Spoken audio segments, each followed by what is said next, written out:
రామాయంపేట మండల కేంద్రంలోని ఓ private function హాల్లో సన్నాహక సమావేశాన్ని మెదక్ మాజీ ఎమ్మెల్యే మైనంపల్లి హనుమంతరావు ఆధ్వర్యంలో నిర్వహించారు. ఈ కార్యక్రమానికి ముఖ్య అతిథిగా ఏఐసీసీ సెక్రటరీ విశ్వనాథ్ హాజరయ్యారు. కార్యక్రమానికి హాజరైన అతిథులను శాల్వాతో ఘనంగా సన్మానించారు. ఈ సందర్భంగా మెదక్ జిల్లా కాంగ్రెస్ పార్టీ అధ్యక్షులు Anjaneyulu, Medak MLA doctor Mynampally Rohit, AICC కార్యదర్శి విశ్వనాథ్లు మాట్లాడుతూ ఎన్నికల సభలో ఇచ్చిన 6 గ్యారెంటీలను ఒక్కొక్కటిగా నెరవేర్చడం జరుగుతుందని, అభివృద్ధి అనేది కాంగ్రెస్తోనే సాధ్యమని, అధికారంలోకి వచ్చిన సంవత్సర కాలంలో 56,000 ఉద్యోగాల నోటిఫికేషన్ వేయడం జరిగిందని తెలిపారు. All India Congress Committee would like to request all of you to support our candidate Narendra Reddy. So our MLA Rohitji explained that our government is providing international facilities to our constituency and entire state. International standards of schools, hospitals, infrastructure. So with the vision, our government is fulfilling all the programs, all the guarantees. Already 30,000 crores expenditure for agriculture, 23,000 for farm loan waiver and 7,000 crores for right to Bharosa. So altogether 30,000 crores already spent for farmers.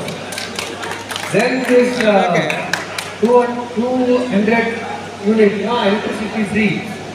Then 200 unit electricity free, 500 rupee gas connection, then free bus travel for women. So within 1 hour, 1 year, we implemented all our promises. No, the election time is TRS and BJP people told that these are fake guarantees. These people are, from where they have money to implement all these guarantees? No. They have said that to you. From where they are getting money to implement all these guarantees? Yes, we have with your money, public expenditure. With ఏదున్నా మీ కళ్ళ ముందు అభివృద్ధి సేవా సంక్షేమ కార్యక్రమాలు కనిపించే విధంగా మరి మీరే వచ్చి నాకు చెప్పే విధంగా నేను పనిచేస్తానని చెప్పి మీ అందరూ కూడా ఇంకొకసారి పేరున హృదయపూర్వకంగా మరి మనస్ఫూర్తిగా మీ అందరూ కూడా మాటిస్తూ మరి మీ ప్రతి కష్టంలో, మీ ప్రతి సమస్యలో మరి మీకు అండగా ఉంటూ మరి మీ ప్రతి కష్టం, ప్రతి సమస్య తీర్చే విధంగా కూడా మరి మేము పనిచేస్తామని చెప్పి మీ అందరూ కూడా ఇంకొకసారి పేరున మాటిస్తూ ఉన్నాం. మరి అదేవిధంగా మరి వాళ్ళ పట్టభద్రుడు ఎమ్మెల్సీ క్యాండిడేట్ మన ఆల్ ఫోర్స్ నరేందర్ రెడ్డి మూడ్పూడి గారిని మరి రెండో సీరియల్ నెంబర్ మీద మీ మొదటి ప్రాధాన్యత ఓటు వేసి మరి నరేందర్ అన్నని భారీ మెజారిటీతో గెలిపించాలని చెప్పి మీ అందరినీ కూడా మనస్ఫూర్తిగా హృదయపూర్వకంగా మరి కోరుతా ఉన్నా, విజ్ఞప్తి చేస్తా ఉన్నాం. కాబట్టి మరి వారిని కూడా కోరడం జరిగింది. వారు గెలిచిన వెంటనే మన రామాయంపేటలో కానీ మన మెదక్లో కానీ బ్రహ్మాండంగా మరి విద్యా సంస్థలు ఏర్పాటు చేసి మరి మా పట్టభద్రులకు, మా పిల్లలకు అందరూ కూడా ఉపాధి, ఉద్యోగాలు, విద్య అందించే విధంగా వాళ్ళు చర్యలు తీసుకోవాలని చెప్పి వారిని కోరడం జరిగింది. కాబట్టి వారి సానుకూలంగా కూడా మరి స్పందించడం జరిగింది. కాబట్టి ఏదున్నా బ్రహ్మాండంగా మరి సేవా కార్యక్రమాలలో, అభివృద్ధిలో మన మెదక్ నియోజకవర్గాన్ని, రామాయంపేట మండలిని, నిజాంపేట మండలిని ముందు ఉండే విధంగా మరి నేను పనిచేస్తానని చెప్పి మీ అందరు కూడా మరి ఇంకొకసారి పేరున హృదయపూర్వకంగా మీ అందరు కూడా ధన్యవాదాలు, అభినందనలు తెలియజేసుకుంటున్నాను. ఉపాధ్యాయ సమస్యలు ఉంటే సమస్య తీసుకురావాల్సిందిగా కోరుతున్నాను.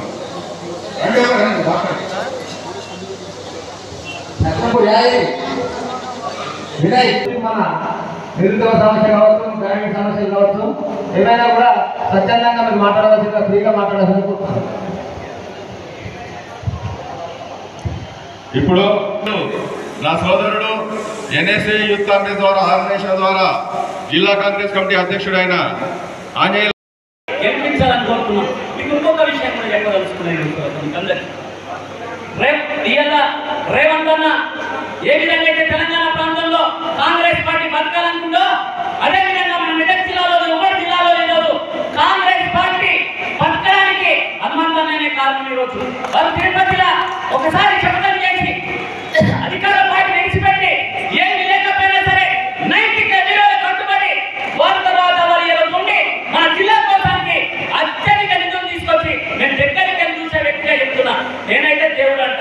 మాకందరికి కూడా పేద వర్గాలకు పనిచేస్తున్న అందరికీ నేను కాలు మొత్తం చేతులు జోడించి వంగి నమస్కారం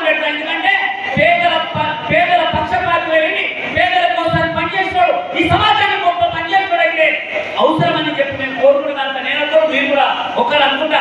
అందుకోసానికే మీరు కూడా వారికి ఎంత ఇబ్బంది ఉన్నా వారు రాలేని పరిస్థితి ఉన్నా ఈరోజు ఈ పేదల కోసానికి ఈ గ్రాడ్యుయేట్ ఎలక్షన్ కోసానికి కాంగ్రెస్ పార్టీ కోసానికి చిత్తశుద్ధితో తండ్రి కొడుకులు వచ్చి మన జిల్లాలో తిరుగుతుందంటే తండ్రి కొడుకులు వచ్చి ఒకరేమో డబ్బులు సంపాదించుకునేమో ఒక ఆయన ఫామ్ హౌస్ లో అంటాడు, ఒక ఆయనేమో రిసార్ట్ లో అంటాడు, ఒక ఆయనేమో అల్లుడేమో టెన్షన్ ఏంటి బ్లాక్ మెయిల్ చేసుకుంటే పైసలు వసూలు చేస్తారు, అమ్మనేమో అక్కనేమో బతుకమ్మ పేరుతో ఆమె పైసలు వసూలు చేస్తారు. మా అన్న కానీ మా సోదరులు కానీ అట్లా కాదు.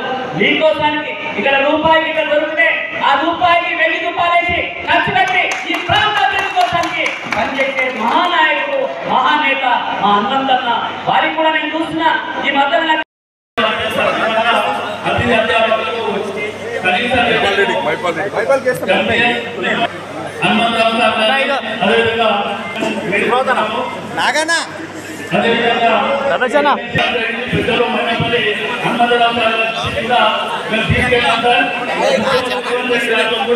అక్కడ మా శ్రీధర్ బాబు ప్రసాద్ గారు కొండ సూర్యకాంత్ మేడం గారు విజ్ఞప్తి చేస్తున్నాం సార్. పట్టభద్రులందరూ కూడా తెలియజేయగా మొదటి ప్రాధాన్యతగా కాంగ్రెస్ పార్టీ బలపరిచిన అభ్యర్థి నరేంద్ర రెడ్డి గారికి ఓటు వేసి మన మొదటి ప్రాధాన్యతగా ఓటు వేసి అత్యంత మెజారిటీతో గెలిపించవలసిందిగా